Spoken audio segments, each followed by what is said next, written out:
જ્યારે પ્રગટ રૂપે ભગવાન ન બિરાજતા હોય તો આ ભક્તોનો ઉદ્ધાર કોણ કરે? તો કે ભગવાનની કથા કરે. અને એટલે ભગવાન કથા રૂપે પ્રગટ થયા. કારણ કે જેવો અસુર એવા અવતાર.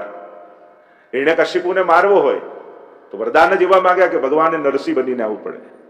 હિરણ્યાક્ષને મારવો હોય તો ભગવાને વરાહ બનવું પડે. જેવો અસુર એવો અવતાર. તો અહીંયા અસુર કોણ? કે પરીક્ષિતને લાગેલો શ્રાપ.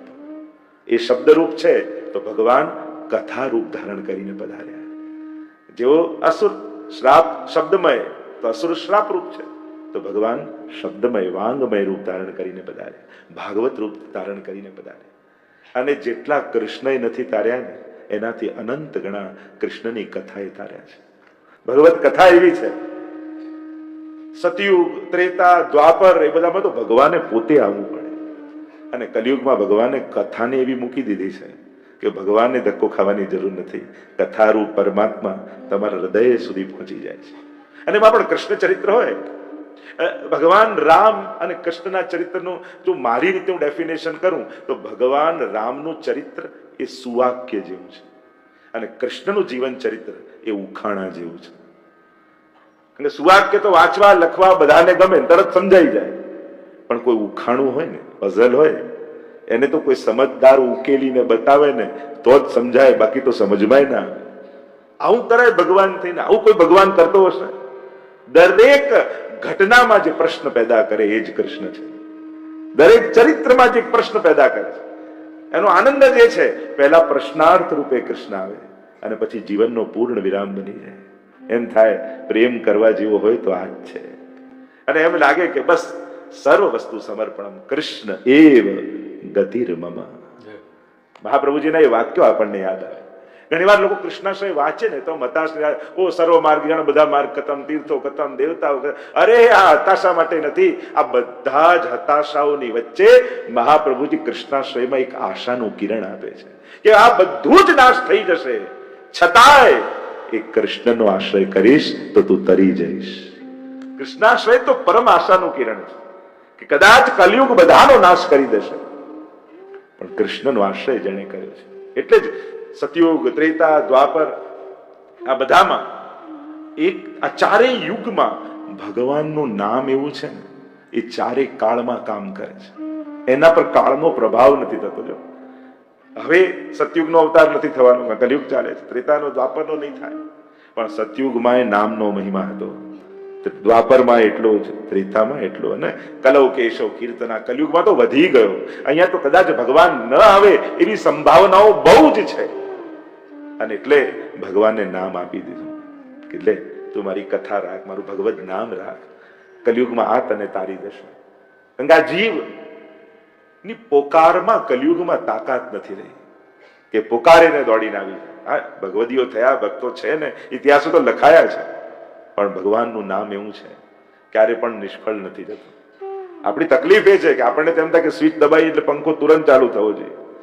હું બોલાવું ને ભગવાન તુરંત સામે આવીને કામ કરીને નીકળી જવા જોઈએ. એ આપણા ટાઈમે કામ કરે જરૂરી નથી. એ તમને જરૂર હશે ને ત્યારે જ આપશે. કારણ કે આપણી માંગણી આપણા પુરુષાર્થ અને જરૂરત કરતા પહેલું હોય છે. હજી આપણે પૂરી તાકાત લગાવી નથી હોતી, એ પહેલા તો હાર માનીને પુકારવા લાગી જઈએ. પ્રભુ કે હજી મેં તને ઘણું બળ આપ્યું છે, હજી તારામાં ઘણી તાકાત છે, હજી મને આશા છે કે મારી જરૂર નહીં પડે, તું જ પતાવી દઈશ. પણ જયારે એમ થાય કે બધું જ બળ લગાયા પછી હજી કઈ કામ નથી કરતું, ને પછી જયારે હે હરી કરીને પુકાર કરો, ત્યારે જેમ દ્રૌપદી માટે દોડીને આવ્યો, પ્રહલાદ માટે થાંભલો ફાડીને આવ્યો, એમ ક્યાંક તમારા જ હૃદયમાંથી ન પ્રગટી જાય. આપણે તો બહાર જોતા હોય કે ક્યાંકથી આવશે, એને ક્યાં જરૂર છે કે બહારથી જ આવે? એ તો ભીતરથી પણ પ્રગટાય. હૃદયસ્થમ નિર્ગતમ બહી. महाप्रभु जी के शब्दों में कहूं, गोपियां चारों ओर ढूंढ रही थी, कहां गए वो कृष्ण, कहां से आएंगे? और प्रभु तो गोपियों के हृदय से ही प्रकट हो गए. प्रभु तो यही तो है. કૃષ્ણને તમને જોવા માટે બીજી કોઈ આંખોની જ જરૂર નથી, એ તમારી આંખે જ તમને જોતો હોય છે. ઘણી વાર આપણે અહીંયા ક્યાં કોઈ જોનારું છે? અરે તારી આંખે જ તને જુએ છે, એને ક્યાં કોઈ બીજા આંખોની જરૂર છે? તો આ કૃષ્ણની કથા જે આપણને મળી છે, એટલે રામનું ચરિત્ર એ સુવાક્ય જેવું છે. બધું આઈડલ, બધું આદર્શતા તમને દેખાય. અહીંયા અનેક પ્રશ્નો, અને આપણે પ્રશ્નોને લઈને કૃષ્ણ સુધી જવાનું છે. સંશયથી શરૂ કરીને સમાધાન સુધી પહોંચવાનું છે, શંકાથી લઈને સમર્પણ સુધી પહોંચવાનું છે. આ જ કૃષ્ણ ચરિત્રનું માધુર્ય અને મધુરતા જ એમાં છે. પહેલા ભાઈ આવું કઈ હોય, આવું કઈ કરાય, પછી ટ્રાય કે હવે શું કરવાનું, અને પછી કૃષ્ણ સુધી. એટલે પ્રશ્નથી કૃષ્ણ સુધીની યાત્રા હંમેશા કૃષ્ણ ચરિત્રનું કહેતો હોઉં છું. આ કૃષ્ણ કથા, કૃષ્ણ અને ભાગવતજી જ્યાં બિરાજતા હોય એ તો આપણે ત્યાં પ્રગટ વાંગમય શ્રીજીનું સ્વરૂપ માનવામાં આવે છે. કે જે કૃષ્ણની કથા ગોપીજનો ગોપી ગીતમાં કહે છે ને, તવ કથા અમૃતમ, અમૃત કહ્યું છે કથાને. આ કથા તો અમૃત છે, મરેલાને જીવાડી. અને મરેલો કોણ છે? જે જીવ્યો જ નથી એ મરેલો જ છે. જીવતર કહેવું કોને? જેણે જીવનમાં આત્મકલ્યાણનો પ્રયાસ કર્યો નથી એ મરેલો છે. કારણ કે મૃત્યુની જ આવતા જન્મની તૈયારી કરી રહ્યો છે. અને ઘણી વાર આપણને એમ લાગે આ નહીં તો આવતો જન્મ, આજે કથામાં નહીં તો કાલે. ઘણી વાર થોડું પણ મોડું બહુ લાંબુ ચક્કર લગાવ્યું. આપણે એમ લાગે કે ટ્રેન જતી હતી અને આપણે 5 મિનિટ મોડા પડ્યા. 5 મિનિટ નથી પડ્યા, 24 કલાક પડ્યા છે ને. હવે ટ્રેન તો કાલે મળશે. એક્ઝામમાં 10 મિનિટ મોડો પડ્યો, 10 મિનિટ નહીં 1 વર્ષ મોડા પડ્યા. હવે તો આવતા વર્ષે એક્ઝામ આવશે.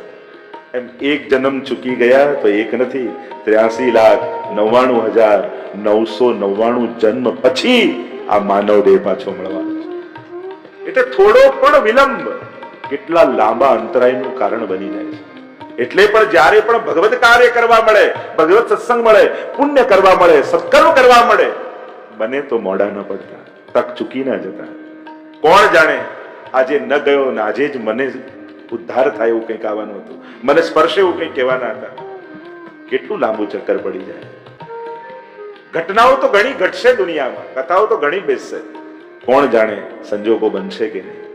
એટલે હંમેશા ઇન્સિક્યોરિટી રાખવી કે ફરી કથાનો સમય ક્યારે આવે, મારે એક ક્ષણ ચૂકવું નથી. અમૃત છે અને અમરત્વ કથા આપે એટલે સાંભળ્યા પછી મરશો જ નહીં એમ. આ શરીરમાં જ રહેવું એ થોડી અમરત્વ છે. કોઈની યાદોમાં જીવવું એ પણ અમરત્વ છે, કોઈની પ્રેરણામાં જીવવું એ પણ અમરત્વ છે. ઘણા એવા છે જતા રહ્યા છે, આજે હયાત દેહથી નથી પણ આજે આપણી પ્રેરણામાં છે, આપણા ભાવમાં છે, આપણી લાગણીઓમાં છે. એમના વિચારધારાથી હજારો લોકો જીવી રહ્યા છે. આટલા મહાપુરુષો, આટલા સંતો, આચાર્યો પોતે છે નહીં પણ હજારોના હૃદયમાં જીવે છે. તો આ અમરત્વ નથી? આપણે એક અમરત્વ છે. આ જીવનની પરમ કલ્યાણ શેમાં છે? અંતે નારાયણ સ્મૃતિ. ભાગવત એમ કહે કે આ માનવ જીવનનું પરમ કલ્યાણ સાધ્યું ક્યારે કહેવાય? કે અંત ઘડીમાં ભગવાન યાદ આવી જાય. અને જીવનભર જેને યાદ કર્યા હોય ને એને જ અંત સમયમાં આવે. સહેલું નથી. મંદિરમાં પ્રભુ આગળ બેઠા હોઈએ ને તોય મન ઠાકોરજીમાં નથી રહેતું. તો હોસ્પિટલના ખાટલામાં છેલ્લી ઘડીએ પડ્યા હશો, બાટલાઓ ચડતા હશે, ઇન્જેક્શનો વાગતા હશે, ડોક્ટર ને નર્સ સામે ઉભા હશે, ખાતરી ખરી એવા સમયે મન ઠાકોરજીમાં હશે. અરે હવેલીમાં ઠાકોરજીની સન્મુખ બેઠા હોઈએ તોય મન એમનામાં નથી રહેતું.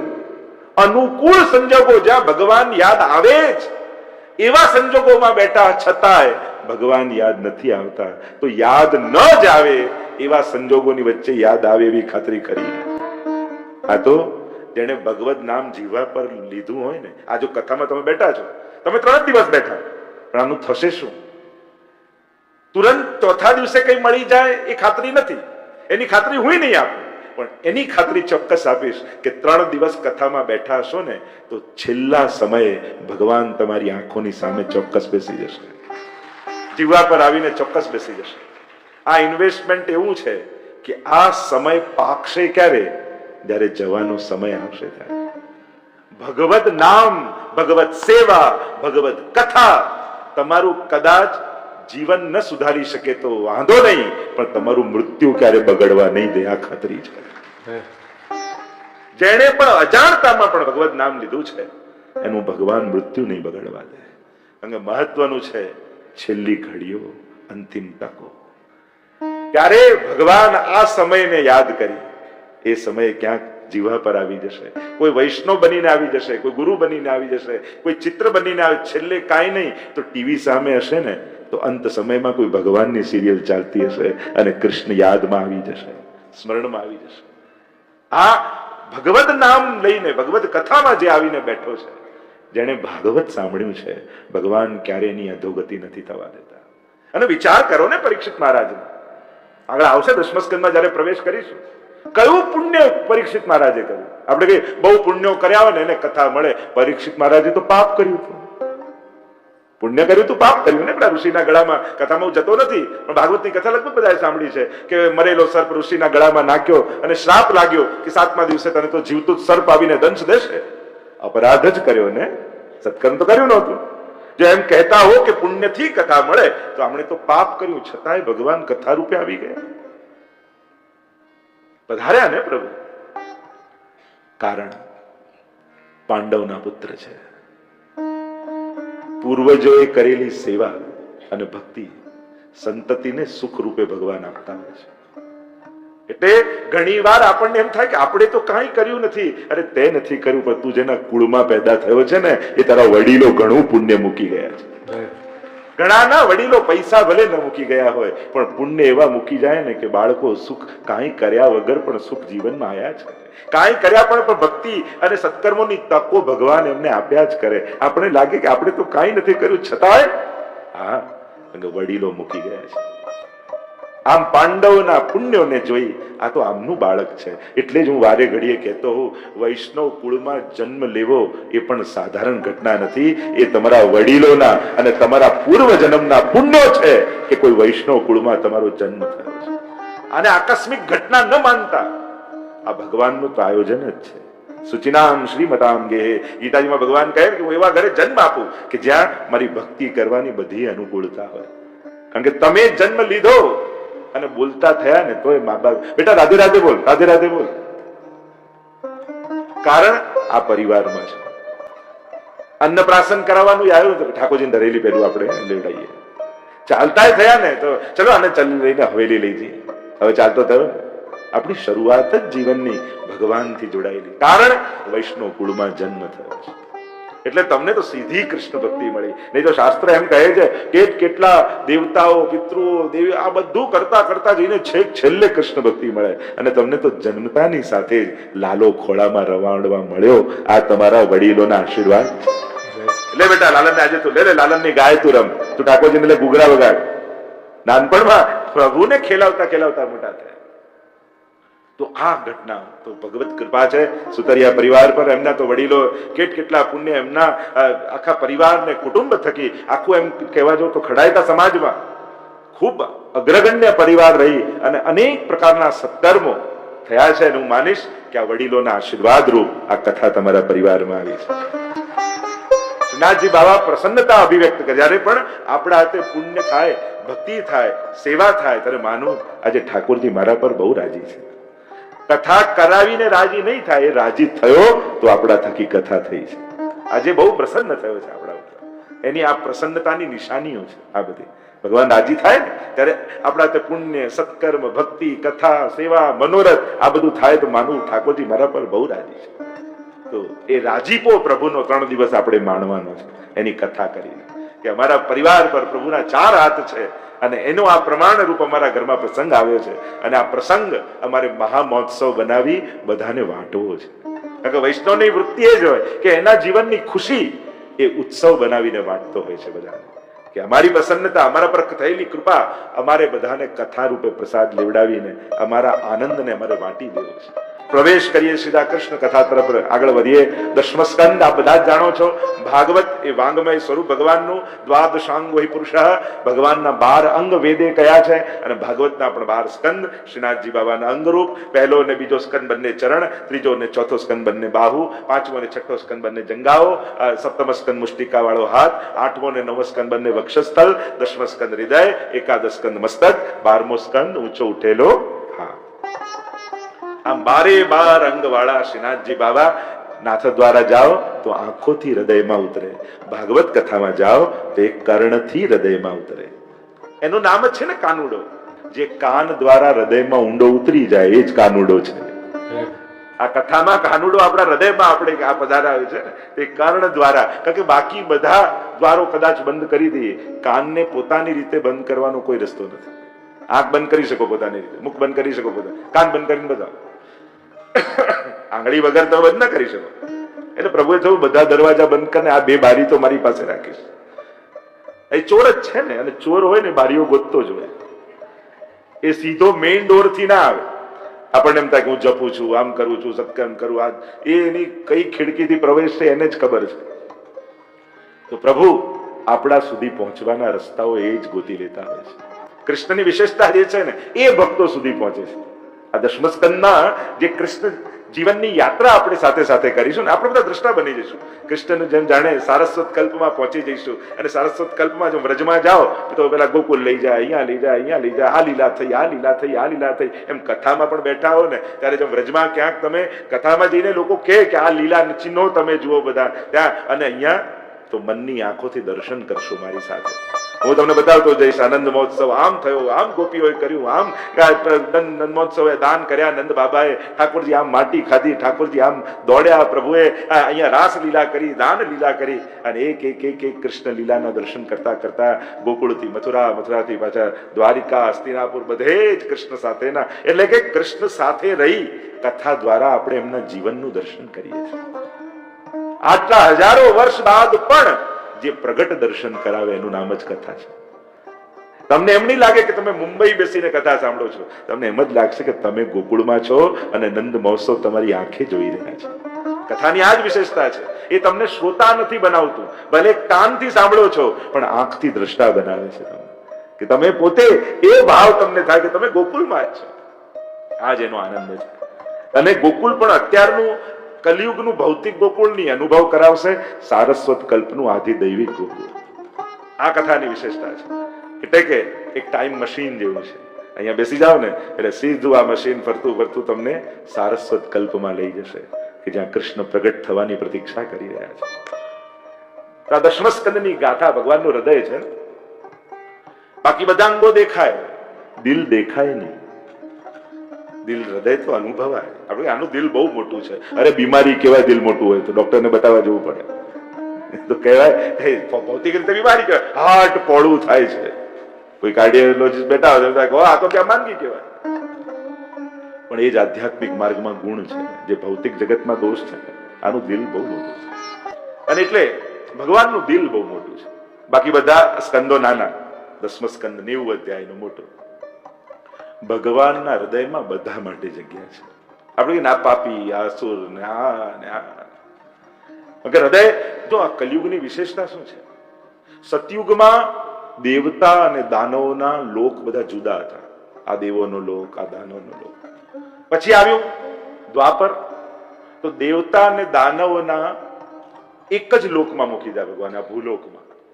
પછી આવ્યું દ્વાપર, એટલે દેવતા અને દાનવને એક ગામમાં મૂકી દીધા ભગવાન. પણ કલયુગ આવ્યો ને તો ભગવાનને થયું આ જગ્યા ઓછી છે, દેવોને દાનવોને માણસના હૃદયમાં જ મૂકી દીધા. હવે તારે જેને સાથ આપો એને આપ. તમારી અંદર દેવ પણ છે.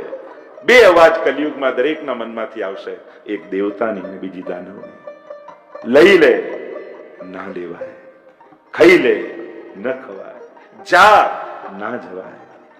હંમેશા બે વિચાર આવશે. તમારે નક્કી કરવાનું સ્વર્ગમાં રહેવું છે કે નરકમાં. સદવિચારોની વચ્ચે રહેવું એ જ સ્વર્ગ છે, અને દુર્વિચારો અને દુર્ભાવનાઓમાં રહેવું એ જ નરક છે. એટલે અહીંયા તો તમારી ચોઈસ પર છે, સ્વર્ગ કે નરક તમારે નક્કી કરવાનું. પેલો આમ પ્રસંગમાં કહેતા ને કે પેલો જોવા માટે લઈ ગયા પેલા વ્યક્તિને ભગવાન, સ્વર્ગ કે નર્ક પહેલા શું જોયું કે પેલા હું જોઈ લઉં. અને જોયું તો પેલા નર્કમાં પહેલા લઈ ગયા, પેલા નર્ક જોઉં, બંને ભોગવવાના છે, તારે શું કરવું છે.